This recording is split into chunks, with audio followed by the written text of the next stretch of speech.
What's up, grinders? Welcome to Grind Like Yags. Today we'll be taking a little different approach to my usual videos. Usually there's no video, it's just audio with a bunch of photos, right?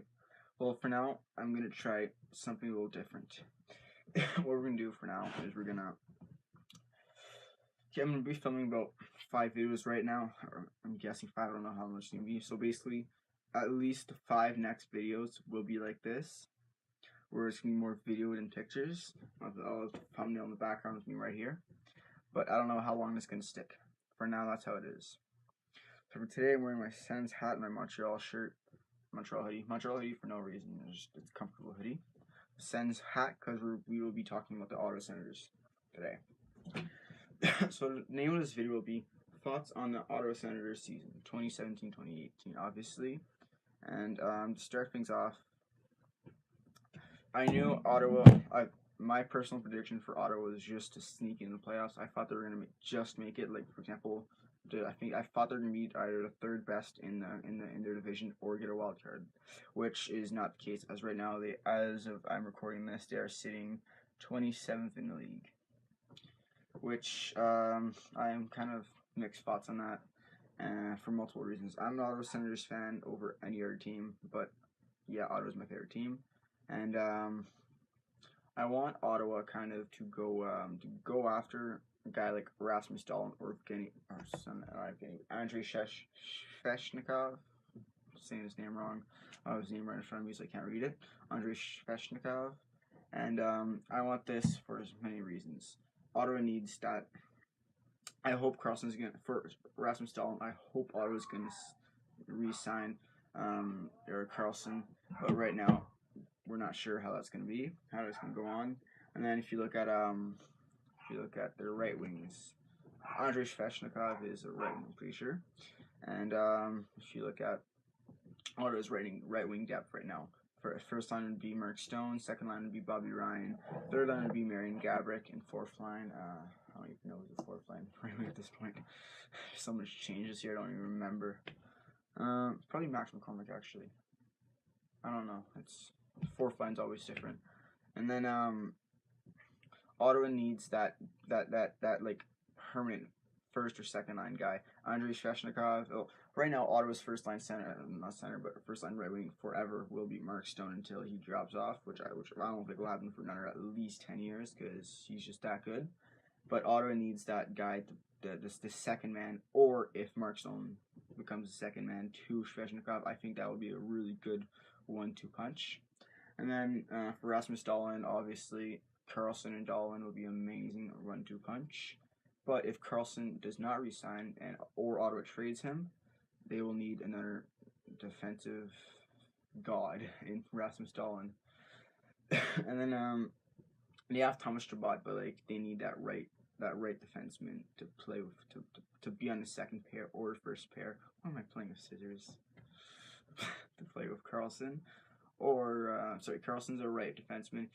Rasmus Dahlin will obviously start off as a second pair defenseman, but maybe, I don't think it's going to happen, maybe eventually he might be better than Karlsson. I don't think will happen, but it'll be Ottawa godly if we got Rasmus Dahlin. Well, any team would be godly if you got Rasmus Dahlin, but Ottawa, yeah, you know what I mean. And then there's a guy like Joe Veleno as center. I don't think Joe Veleno, like, at the beginning of the year, last year, people thought Joe Veleno was going to be one of the top 5 picks in this draft. And from more, I'm talking to some of my friends, people think he's going to be in the top 10 or top 15 picks, which I don't think is right. I think he's going to be a really good player. I don't think he's going to be that Connor McDavid, Sidney Crosby, Wayne Gretzky type player, but I think he'll be an ideal first line center. I think he'll be a guy like, trying to think, a guy like Ryan Getzlaf, kind of they don't play a similar game at all, but I think he'll be kind of Ryan Getzlaf, where he's basically the team's #1 center, but he's not top 10 in the league, I guess. Well, you could argue that Ryan Getzlaf is one of the best centers in the league, but I really don't know. I don't know what I'm saying there, so I'm just gonna move on to the next point. And then, or if they could go for a guy like Brady Tkachuk. He'd be, is he a center or a left wing? I don't remember. but I think he'd be good. If he's a left wing, he'd be a good replace. He'd be a good first line left wing, and Mike Hoffman could slot down in the second line, which would be killer because Mike Hoffman's a first line left wing on almost any team, in my opinion. And then get that out of the way. I think Ottawa should tank to sum that up. But that's another story. But now we'll move on to the season altogether. This season is a complete disaster. Like last year, Ottawa was 1 goal away from making the Stanley Cup Finals, and this year they're staying at 27th in the league as I'm recording this. And they've got big contracts to put in this offseason. They've got Mark Stone. I don't remember all of them. I'm gonna name one because that's the only one I know of for a fact. Mark Stone. I think, don't quote me on this. I don't remember. I think he's making $2.5 or $3.5 million right now. He's gonna want around $6 million. My guess this offseason, just because of he's Ottawa's #1 guy on the offense right now, and that's how it is. And Matt Duchene is going to want a contract next offseason, as will Erik Karlsson, if Erik Karlsson chooses to resign, or if he's even going to stay in the Ottawa organization, which I hope he will. I think he will, and I hope he will. And then there's Mike Hoffman. I don't know what Hoffman's contract is. But Sarah's gone, so I don't need to worry about that. Gaborik, oof. What should we do about Gaborik? I think Ottawa's going to buy him out or trade him. I think they really should buy him out. That's not good. Why did that happen? There it is. Okay. That's okay, whatever. If that turns off, I'm just gonna ignore it. But like I said, Ottawa should buy Marian Gaborik out. He used to be that 30-40 goal scorer, man, but now you'd be lucky if he scores 10 goals a season. He's really a definition of a wash-up. I don't like calling people wash-ups, but he is a definition of a wash-up player. And if you look at what else is there?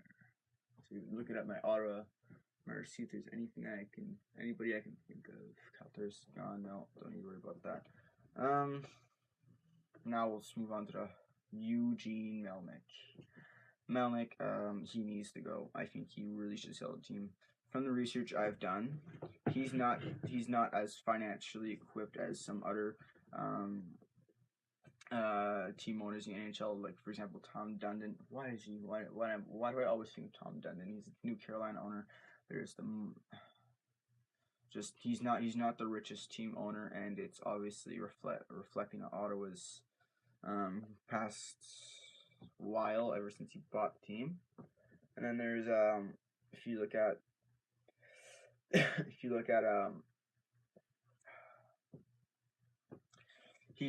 the reason why Calteris is traded is because Eugene Melnyk did not have the money to re-sign him. There's a thing about the salary cap. Ottawa could have afforded to sign Calteris, but Eugene Melnyk did not want to fork out this. I think he wanted $6 million with Ottawa. He did not want to pay that, which is one of the main reasons why people are getting scared about Erik Karlsson. Because if he didn't want to pay $6 million for Calteris, will he want to pay at least $10 million for Erik Karlsson? I'm not so sure. So Melnyk's a cheapskate. He needs out. I hate everything about him. He needs to be out. Then I don't think there's anything else I had to point out. Oh, goaltending. Ottawa's goaltending has been subpar this season, and it's really weird because if you look at Craig Anderson, I wouldn't call him one of the best goalies in the league, but when he's playing to the Craig Anderson he is, that doesn't sound right. If he plays like he's supposed to, he's an elite goaltender. For example, if you look at last year, he played like an elite goaltender. The thing with Craig Anderson is 1 year he has amazing stats. He's one of the best. He's in the top 10 best, in my opinion. One season, next season he's top 5 worst, so on. One good year, one bad year, one good year, one bad year, which I don't think is going to get Ottawa anywhere. I think we need a guy to be that #1 of the future. Mike Condon, he's a perfect backup in my opinion. He hasn't played well this season. I don't think he should ever get starting minutes. like what he is he's the really good backup who can play starter for a month or so if need be. But I'd really prefer Mike Condon as backup. I think Ottawa should go after a guy like not Connor Hellebuck because he's playing amazing with Winnipeg and they're not going to want to move him. But I'd say a guy like Steve Mason, Michael Hutchinson, Oscar Dansk, sure, Zachary Foucault. I don't know. He's more of a prospect. Some people who are good enough. I think Ottawa should really go for someone who's good enough to be a starter. For example, like Aaron Dell. Aaron Dell. I don't know. Aaron Dell. I'm trying to think of names, but I can't really think of any right now. But yeah. And then there's Mike Condon. I think he should stay as backup. I think Ottawa should trade Cody Ceci because he's. I don't want to see he's dead weight, but he's not what he was expected to be. Pierre Dorian's put a pretty huge. He thinks he's the greatest thing in the world, but I don't think he is. A lot of people would agree. A lot of Sens fans like me would agree that Cody Ceci isn't that good. He's a good second pair. He's a perfect third pair team man on any team. He's a serviceable top 4D man, but I don't think he fits in Ottawa. And that's really all I have for today. Comments in the comments. Comment what you want me to do a video on. Join Discord. There'll be a link to that in the description down below. And give me feedback on this new setup. If I should keep doing like this, if I should keep filming like this, or just use